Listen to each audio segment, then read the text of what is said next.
Assalamualaikum warahmatullahi wabarakatuh. Sebelumnya, perkenalkan nama saya Ahmad Nuruddin dengan NIM 4111420018 dari Prodi Matematika, jurusan Matematika, Fakultas Matematika dan Ilmu Pengetahuan Alam, Universitas Negeri Semarang.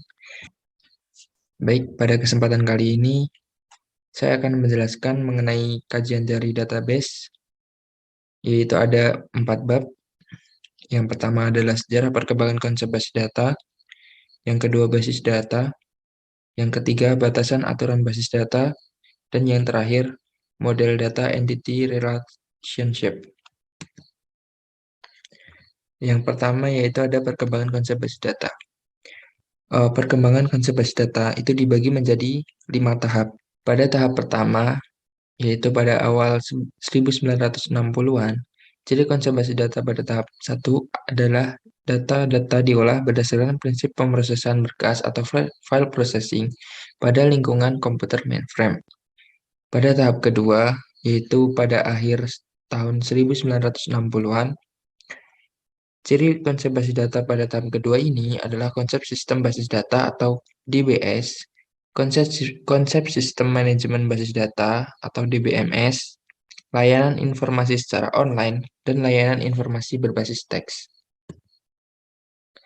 Pada tahap 3, yaitu pada awal tahun 1970-an, ciri konsep basis data pada tahap ketiga ini adalah kemunculan aplikasi-aplikasi basis data berbasis sistem pakar atau ES dalam sistem penunjang keputusan atau DSS serta pemrograman berorientasi objek atau OOP. Pada tahap keempat, yaitu mulai tahun 1980-an, sistem berbasis hypertext yang memungkinkan menampilkan informasi berdasarkan suatu kata kunci pencarian yang dapat dilakukan secara acak. Kemudian pada tahap kelima, yaitu mulai pada tahun 1990-an, jadi konsep basis data pada tahap ini yaitu perkembangan konsep basis data yang telah berkembang ke arah aplikasi-aplikasi basis data untuk sistem kecerdasan buatan atau AI. Basis data untuk aplikasi-aplikasi multimedia yang melibatkan data teks, suara, gambar, dan animasi. Aplikasi berorientasi objek atau OODB, serta aplikasi-aplikasi basis data secara online untuk jaringan komputer global atau internet. Kemudian adapun aplikasi basis data, contohnya pada bidang industri manufaktur, ada data produksi, data persediaan, data pemesanan. Pada bidang manajemen rumah sakit, ada data registrasi, data rekam medis, dan data perawatan. Pada bidang perguruan tinggi, ada data mahasiswa, data keuangan, dan data lulusan. Pada bidang penjualan, ada data pelanggan, data produk, data penjualan, dan data pemasaran. Pada bidang penerbangan, ada data reservasi dan data jadwal penerbangan, dan masih banyak lainnya. Nah, mengenai data, apa itu data? Data yaitu bahan keterangan tentang kejadian-kejadian nyata atau fakta-fakta yang dirumuskan dalam sekelompok lambang tertentu yang tidak acak, yang menunjukkan jumlah, tindakan, atau suatu hal. Kemudian, apa itu informasi? Informasi adalah hasil pengolahan data sehingga menjadi bentuk yang penting bagi penerimanya dan mempunyai kegunaan sebagai dasar dalam mengambil keputusan yang dapat dirasakan akibatnya baik secara langsung atau tidak langsung pada saat mendatang. Kemudian sistem informasi.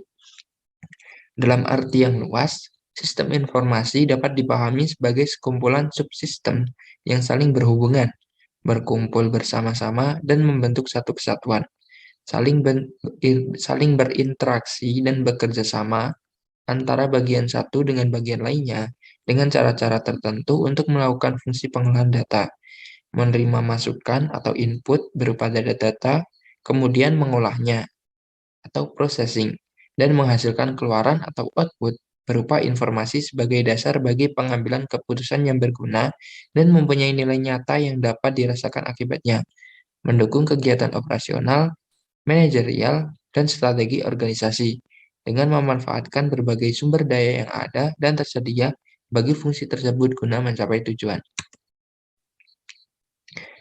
Adapun tujuan pengembangan basis data, yaitu ada dua tujuan. Yang pertama tujuan primer dan tujuan sekunder. Untuk tujuan primernya, data-data dalam basis data dapat digunakan oleh banyak pemakai. Kedua, menjaga investasi intelektual. Yang ketiga, penekanan biaya. Yang keempat, menghilangkan pengembangan sistem ganda. Dan yang kelima, fleksibilitas bangunan. Untuk tujuan sekundernya, ada kebebasan data secara fisik, meminimalisir kerangkapan data, kebebasan data secara logika, kecepatan akses, dan kecepatan pencarian.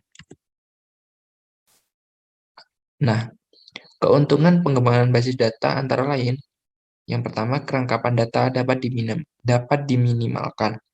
Yang kedua, inkonsistensi dapat dihindari.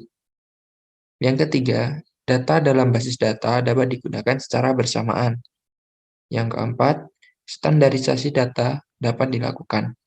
Yang kelima, pembatasan untuk keamanan dapat diterapkan. Yang keenam, integritas data dapat terpelihara. Dan yang ketujuh, perbedaan kebutuhan data dapat diseimbangkan. Kemudian, materi ketiga yaitu batasan aturan basis data dan model data entity relationship. Database. Kriteria penting yang harus dipenuhi. Yang pertama, database berorientasi pada data, bukan pada program yang akan mengaksesnya. Yang kedua, data dapat berkembang dengan mudah, baik volume maupun strukturnya. Yang ketiga, data dapat memenuhi kebutuhan sistem-sistem baru dengan mudah. Yang keempat, data dapat digunakan dengan cara yang berbeda-beda.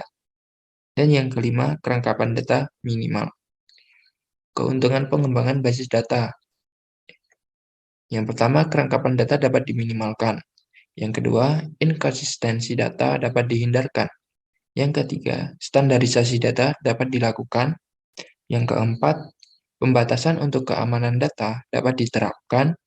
Yang kelima, integritas data dapat terpelihara. Dan yang keenam, perbedaan kebutuhan data dapat diseimbangkan. Dan tentunya masih banyak lainnya. Adapun batasan aturan basis data, yaitu ada 5. Yang pertama adalah kerangkapan data atau data redundancy. Yang kedua adalah inkonsistensi data. Nah, untuk inkonsistensi data itu dapat terjadi karena 3 hal. Yang pertama, proses pemasukan data atau data entry itu tidak benar. Yang kedua, proses pembaruan data atau update-nya juga tidak benar. Dan yang ketiga, pengendalian sistem yang tidak baik atau tidak terkontrol. Kemudian ada data terisolasi. Nah, itu bisa terjadi karena tidak adanya kemungkinan untuk menghubungkan antar data dalam file. Tidak adanya standarisasi data atau berkaitan dengan domain atau format data. Kemudian keamanan data. Dan yang terakhir adalah integritas data. Kemudian pada bab terakhir yaitu Entity Relationship Diagram atau ERD. Apa itu ERD? ERD adalah suatu model penyajian data dengan menggunakan entity dan relationship, menggambarkan model konseptual untuk menggambar struktur logis dari basis data berbasis grafis. Tujuannya adalah agar database mudah dipahami dan dirancang dengan mudah. Digunakan sebagai perangkat untuk berkomunikasi antara pengembang database dengan pengguna, tidak tergantung pada software yang akan dipakai untuk mengimplementasikan database. Nah, dasar-dasar dalam ERD. ERD itu memiliki 3 elemen penting. Yang pertama adalah entitas, yang kedua adalah atribut, dan yang ketiga adalah hubungan. Pada gambar di kanan ini adalah simbol dalam ERD. Yang berbentuk persegi panjang atau persegi itu namanya entitas. Dan yang berbentuk belah ketupat itu relationship atau hubungan. Dan yang berbentuk lingkaran atau lonjong ini itu namanya atribut. Dan pada garis hubungannya itu ada yang menandakan garis satu dan garis banyak. Nah, contoh ERD. Contohnya untuk entitas yaitu ada distributor dan pesanan. Nah, distributor ke pesanan berarti relationship-nya adalah mengirim. Distributor mengirim pesanan.